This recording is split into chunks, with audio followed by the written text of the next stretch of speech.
যে কোনো ভালো ব্র্যান্ডের একটি 75 ইঞ্চি টিভি যদি আপনি কিনতে যান, কমপক্ষে দেখবেন 2 থেকে 2.5 লক্ষ টাকা এটার দাম হবে, অথবা যদি আপনি একটি চাইনিজ টেলিভিশনও কিনতে চান সেটার দাম কিন্তু প্রায় 1 লক্ষ টাকার কাছাকাছি। কিন্তু এমন যদি হতো যে 150 ইঞ্চির বিশাল একটি স্ক্রিন আপনি পেতেন মাত্র 10,000-এরও কম টাকায়, তাহলে কেমন হতো? ম্যাককিউবিকের HY320 প্রজেক্টরে 4K ভিডিও দেখা যায়, স্মার্ট অ্যান্ড্রয়েড সিস্টেম আছে, ডুয়াল ব্যান্ড ওয়াইফাই 6 কানেক্টিভিটি, 150 ইঞ্চির বিশাল স্ক্রিনে মুভি কিংবা খেলা দেখা যায়, প্রয়োজনে ফোনের স্ক্রিনও প্রজেক্টরে দেখা যায়, আর এটা দামেও অবিশ্বাস্য কম। ডিসপ্লে জাতীয় যে কোনো ডিভাইসই আমার খুব পছন্দের, এটা আপনারা দেখেছেন বিভিন্ন ভিডিওতে আমরা ডিসপ্লে সংশ্লিষ্ট ডিভাইসগুলো নিয়ে কাজ করেছি। আমি এই সুবাদে একটি প্রজেক্টর ব্যবহার করি, যেটা হচ্ছে হিটাচির এই প্রজেক্টরটি। এটা মূলত একটি প্রফেশনাল টাইপের প্রজেক্টর, যেমন এটার দাম ছিল প্রায় 35,000 টাকার উপরে। তারপরেও এর মধ্যে নেই কোনো স্মার্ট ফিচার। চালাতে দরকার হতো একটি এক্সটার্নাল ভিডিও সোর্স, যেমন ল্যাপটপ, অ্যান্ড্রয়েড টিভি বক্স বা টিভি স্টিক এই জাতীয় কিছু। পাশাপাশি এই সকল প্রজেক্টরের আরও একটি বড় সমস্যা হলো এগুলোর ল্যাম্প লাইফ খুব একটা দীর্ঘ হয় না, আর একবার ল্যাম্প নষ্ট হলে প্রায় 12 থেকে 14,000 টাকা খরচ হয়ে যায় একটি ল্যাম্প রিপ্লেস করার জন্য। রীতিমতো হিটাচির যে প্রজেক্টরের একটি ল্যাম্প, এই ল্যাম্পের চেয়েও কম দামে পাওয়া যাচ্ছে একটি সম্পূর্ণ প্রজেক্টর, এবং যেটার স্ক্রিন সাইজ অলমোস্ট 150 ইঞ্চি। পাশাপাশি এটার যে কালার, এটার যে ভিডিও কোয়ালিটি এবং যেটার ব্রাইটনেস সবই কিন্তু রয়েছে অত্যন্ত উচ্চ মাত্রায়, এবং আপনি আসলে আশ্চর্য হয়ে যাবেন এই প্রজেক্টরটি যদি আপনি কিনে ব্যবহার করে দেখেন। মাত্র 10,000 টাকারও কমে ফেমাস গ্যাজেটে পাওয়া যাচ্ছে ম্যাককিউবিকের এই প্রজেক্টরটি। এটার মডেল HY320, যেটা একটি 4K অ্যান্ড্রয়েড প্রজেক্টর, এবং সাথে 1 বছরের অফিসিয়াল ওয়ারেন্টিও আছে। এসব মিলে দারুণ একটি মাল্টিমিডিয়া প্যাকেজ এটা।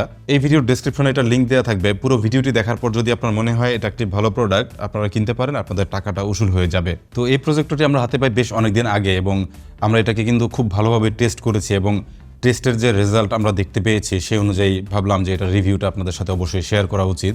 তো চলুন দেখে নিই এটার আনবক্সিং কেমন ছিল।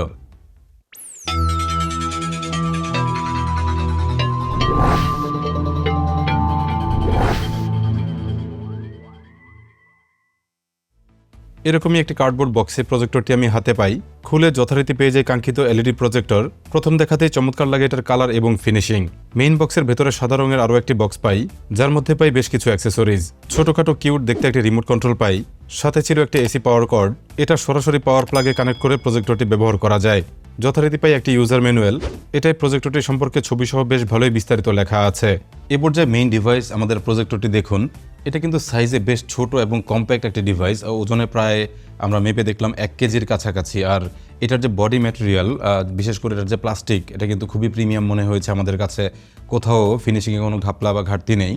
আর এটার মধ্যে যে ফ্যাসিলিটি রয়েছে এটা হচ্ছে 360 ডিগ্রি রোটেটেবল, অর্থাৎ এই প্রজেক্টরটি যদি আপনি এভাবে রাখেন তাহলে এটাকে আপনি যে কোনো ওরিয়েন্টেশনে সেট আপ করতে পারবেন। এটাকে ধরে এইভাবে 360 ডিগ্রি পর্যন্ত রোটেট করা যায়, যেটা কিন্তু বেশ ভালো একটি ফিচার। পাশাপাশি এটার যে স্ক্রিন প্রজেকশন, সেখানে রয়েছে 4 পয়েন্ট কি স্টোন কারেকশন, অর্থাৎ আপনার প্রজেক্টরটি যদি আপনি উপরে বা নিচে যেভাবেই রাখেন, আপনি কিন্তু এটা রিমোটের মাধ্যমে, এটা সাথে দেওয়া যে রিমোটটি রয়েছে সেটার মাধ্যমে কি স্টোন কারেক্ট করতে পারেন, অথবা অটো কি স্টোন কারেকশন যে ফিচারটি রয়েছে তার মাধ্যমে আপনি এটা অটোমেটিক্যালি ট্রেস করতে পারবে যে আপনার প্রজেক্টরটি কোন অবস্থানে আছে এবং স্ক্রিনটি কোথায় আছে। সেভাবে করে এটা অটোমেটিক্যালি যে ফ্রেমটা এটা সেট আপ করে নেয়। প্রজেক্টরটি আমার কাছে ভালো লাগার যে বিশেষ কারণ রয়েছে সেটা হচ্ছে এটার নেটিভ রেজলিউশন। আপনারা হয়তো জানেন যে এই ধরনের এলইডি প্রজেক্টরের মধ্যে একটি স্ক্রিন থাকে ভেতরে, যেটা হলো একটি এলসিডি স্ক্রিন, যার ভেতর দিয়ে লাইটগুলো সামনে এসে প্রজেক্ট করে, যা আমরা পর্দায় দেখতে পাই। আর এটার মধ্যে যে স্ক্রিনটি ব্যবহার করা হয়েছে সেটা হচ্ছে ফুল এইচডি, অর্থাৎ 1080p একটি ডিসপ্লে। এই বিষয়টির কারণে যেটা ঘটে, এটার স্ক্রিন থেকে কিন্তু আপনি পিক্সেলগুলোকে সহজে দেখতে পারবেন না, মানে অত্যন্ত শার্প এবং হচ্ছে ক্লিয়ার ইমেজগুলো দেখা যায়, যেখানে ওই ছোট ছোট টেক্সট ভেঙে যাওয়া বা ইমেজ ফেটে যাওয়ার মতো সমস্যাগুলো কিন্তু এটার মধ্যে থাকছে না। তো এ ধরনের যে কোনো প্রজেক্টরের যে কোয়ালিটি তার অনেকটাই ডিপেন্ড করে এটার যে লাইট সোর্স বা লাইটের যে পাওয়ার সেটার উপরে। কারণ আপনি দেখতে পাবেন যে একটি প্রজেক্টরের যদি ব্রাইটনেস বেশি হয় সেটার দাম কিন্তু অনেক বেশি হয়, এবং এটার যে লাইটের পাওয়ার এটার উপর ডিপেন্ড করেই কিন্তু প্রজেক্টরের কোয়ালিটি এটাকে আমরা বুঝে থাকি আর কি। তো এই প্রজেক্টরটিতে লাইট সোর্স হিসেবে ব্যবহার করা হয়েছে এলইডি, পাওয়ারফুল কব এলইডি ব্যবহার করা হয়েছে, যার লাইফ স্প্যান কিন্তু অনেক। যেমন বলা হচ্ছে প্রায় 20 থেকে 30 হাজার ঘন্টা। আপনি যদি এটাকে দিনে কনভার্ট করেন দেখবেন যে কয়েক বছর হয়ে গেছে এটার লাইফ। এই প্রজেক্টরটি যে পরিমাণ ব্রাইট, তাতে করে এটার যে এলইডি রয়েছে নিঃসন্দেহে প্রচণ্ড গরম হয়। এই জন্য রয়েছে এয়ার ভেন্টিলেশন গ্রিল। এখানে দেখুন পেছনে একটি ফ্যান রয়েছে, যে ফ্যানটির মাধ্যমে এটার যে এলইডিটি আছে সেটা কিন্তু কন্টিনিউয়াসলি কুলিং করতে থাকে, যার কারণে এটার লাইটটি কিন্তু সহজে নষ্ট হওয়ার সুযোগ থাকে না। প্রজেক্টর মার্কেটে আপনারা প্রায় সিমিলার দেখতে অনেক রকম প্রজেক্টর পাবেন, যেগুলোর ডিজাইন অলমোস্ট সিমিলার, কিন্তু ম্যাককিউবিক যে ব্র্যান্ড, এটার যে ম্যানুফ্যাকচারার, তারা ক্লেম করছে যে এই স্টাইলের যে ডিজাইনটি সর্বপ্রথম তারাই তৈরি করেছে, এবং অন্যান্য ব্র্যান্ড যারা এই রকম শেপে প্রজেক্টরগুলো তৈরি করছে সেগুলো কিন্তু তাদের থেকে ইন্সপায়ার্ড। তো আমরা এই প্রজেক্টরটি প্রজেকশন স্ক্রিনেও টেস্ট করেছি, প্লাস ওয়ালে দিয়েও টেস্ট করেছি। যেটা বুঝলাম, আপনারা চাইলে আপনাদের যে সাদা ওয়াল রয়েছে সেখানে আপনি ইজিলি এটা প্রজেক্ট করতে পারবেন। পাশাপাশি যদি আপনি আপনার সরাসরি সলিড কালার সাদা ওয়াল না থাকে, সেক্ষেত্রে এই সাদা কাপড় কিনেও কিন্তু এটা দিয়ে প্রজেক্ট করতে পারবেন। তবে বেটার হয় যদি আপনি একটি প্রজেকশন স্ক্রিন দিয়ে এটা ব্যবহার করেন, সেক্ষেত্রে এটার যে প্রজেকশন কোয়ালিটি, অর্থাৎ ভিডিওর যে কোয়ালিটি, শার্পনেস বলেন বা ব্রাইটনেস বা এটার যে কালার, এগুলো সবই কিন্তু অনেকটা বেটার পাবেন যদি আপনি প্রজেকশন স্ক্রিন ম্যানেজ করতে পারেন। আমরা এই প্রজেক্টরটির সেলার অর্থাৎ ফেমাস গ্যাজেট থেকে একটি প্রজেকশন স্ক্রিন নিয়েছিলাম বেশ কিছুদিন আগে। বলা হয়েছিল এটা 75 ইঞ্চি সাইজের, কিন্তু উচ্চতা দেখলাম অনেক বড়। আর এটা সম্পূর্ণ অটোমেটিক স্ক্রিন। আমরা প্রায় 9 ফুট উপরে মাউন্ট করেছিলাম এবং এটা এভাবে করেই ফোল্ড হয়ে থাকে এবং রিমোটের মাধ্যমে ক্লিক করলে এটা এভাবে আনফোল্ড হতে থাকে এবং আস্তে আস্তে একটি পর্দায় রূপান্তর হয়। এবং যখন ভিডিও দেখা শেষ হয় তখন এটাকে রিমোটের মাধ্যমে অটোমেটিক ফোল্ড করে রাখা যায়। সুতরাং এটা এক্সট্রা কোনো স্পেস কনজিউম করে না, একটি অল্প জায়গার মধ্যে স্ক্রিনটি সেট করে রাখা যায়। আপনারাও চাইলে এরকম অটোমেটিক প্রজেকশন স্ক্রিন ব্যবহার করতে পারেন। ডেসক্রিপশনে এটার তথ্য দেওয়া থাকবে, চাইলে যোগাযোগ করে দেখতে পারবেন। তো এই পর্যায়ে আমরা এটার যে স্ক্রিন সাইজ সেটা বিষয়ে আপনাদেরকে একটু ধারণা দেওয়ার চেষ্টা করব। যেমন আমি এখন প্রজেক্টরটির সামনে দাঁড়িয়ে আছি এবং আমি যদি আমার হাত মিলি, দেখুন এখানে আমার প্রায় 60 ইঞ্চি আপনার হাতের আছে দৈর্ঘ্য।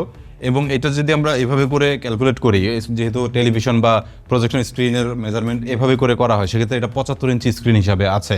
তো সেক্ষেত্রে আমরা যা দেখতে পাচ্ছি, এটার যে ব্রাইটনেস যথেষ্ট পরিমাণ ব্রাইট আছে এবং অনেক ক্লিয়ার আমরা দেখতে পাচ্ছি। আমি জানি না আপনারা কেমন দেখতে পাচ্ছেন, বাট বাস্তবে কিন্তু এটা খুবই ক্লিয়ার। এবং এটার যে পিক্সেলগুলো, সেই পিক্সেলগুলো অনেক ছোট ছোট এবং এটা পিক্সেল আসলে চোখে তেমন একটা বোঝা যায় না। কিন্তু অন্যান্য প্রজেক্টরের ক্ষেত্রে এটার যে পিক্সেলগুলো কিন্তু যদি নেটিভ রেজলিউশন কম হয় অনেক বড় বড় দেখা যায়।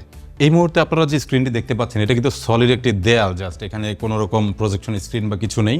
সিম্পল একটি দেয়ালের মধ্যে white colour, off white colour একটি প্রজেক্ট করেছে এবং সেক্ষেত্রে আমরা এমন একটি রেজাল্ট পাচ্ছিলাম যেটা আমাদের কাছে যথেষ্টই ভালো লেগেছে। এবং আমাদের কাছে মনে হয়নি যে প্রজেকশন স্ক্রিন ছাড়াও যে কোনো খারাপ দেখা যায় বা কোনো কালারের ঘাটতি বা ব্রাইটনেসের ঘাটতি এরকম তেমন ফিল হয়নি। ম্যাককিউবিকের এই HY320 মডেলের প্রজেক্টরের স্পেসিফিকেশন বিষয়ে যদি আমরা একটু কথা বলি, এটা মূলত অপারেট হচ্ছে Android 11 সিস্টেমে এবং এটি একটি স্মার্ট প্রজেক্টর, যেখানে 4K পর্যন্ত ভিডিও অনায়াসে স্ট্রিমিং করা যায় যদি আপনার ইন্টারনেট স্পিড ভালো থাকে। আর এটার র্যাম রয়েছে 2GB এবং এটার যে স্টোরেজ বা রম সেটা রয়েছে 16GB।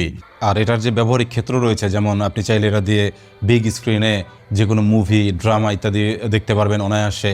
আর খেলার সময় আপনি চমৎকারভাবে বিগ স্ক্রিনে খেলা এনজয় করতে পারবেন। এটা বেশ ভালো একটি বিষয়, আর আমরা বড় পর্দায় খেলা দেখতে সবাই আসলে খুব পছন্দ করি।